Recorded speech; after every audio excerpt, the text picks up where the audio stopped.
Art Stevenka and I founded the company in 2011.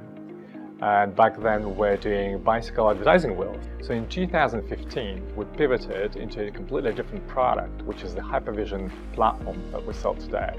It's a platform that enables to deliver 3D content floating in the air in any part of the planet. Today Hypervision is around 170 people. Our headquarters are in London, where we do all of our sales and marketing activities from. Our R&D center is located in Belarus and Minsk. With our mainstream product, the Hypervision platform, we support a number of industries, including digital signage, digital out-of-home advertising, events and entertainment. When you think about the top brands in various industries in the world, we're most likely working with them. In other words, we can support any company or individuals that really want to display something in 3D.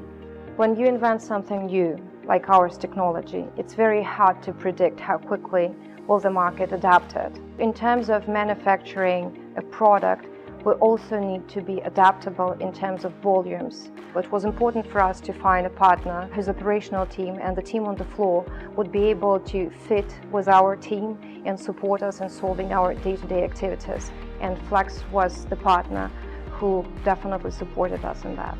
We as human beings, we live in a 3D world. We see each other in 3D, we touch 3D objects, so everything is in 3D. And you can see how augmented reality and virtual reality is taking off. And this is what we are bringing to this table. We're bringing 3D immersive experiences to the planet.